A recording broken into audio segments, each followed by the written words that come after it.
Hello, ladies and gentlemen. My name is Sean Martin. I'm here to demonstrate how to control bleeding.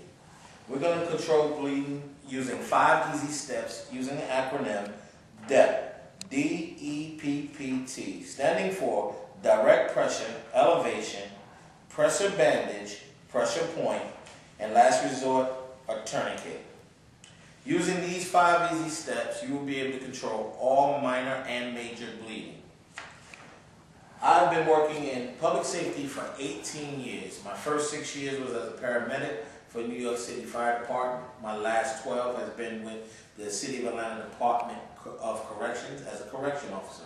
In my career, I've encountered many people and helped them during a situation where they have been cut, lacerated, and are bleeding. According to the American Heart Association, the leading cause of death in children and young adults is injury. Although most injuries, soft tissue injuries, are minor, there are major ones that sever veins and arteries, causing rapid blood loss, leading to shock and eventually death. So it is very important for everyone to know how or be able to control bleeding. It can happen to anyone. Family members, friends, students.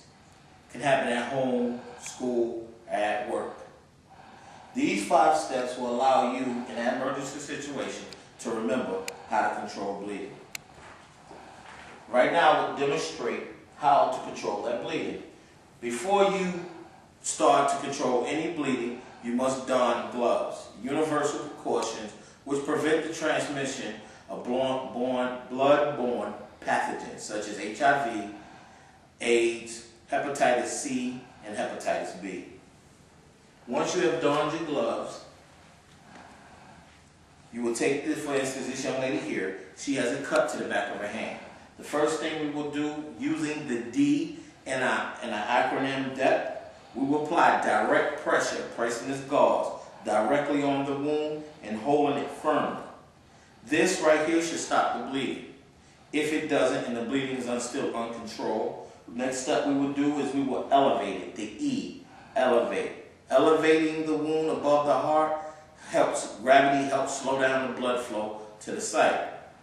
The next step, if this does not stop the bleeding and it's still uncontrollable, at this point we're going to go to the P, the first P, which is pressure bandage. What we will continue to do is place bandage on top of bandage and holding more pressure on top of the wound, hoping to stop the bleeding. If this doesn't and it's still uncontrolled, our next P is pressure point.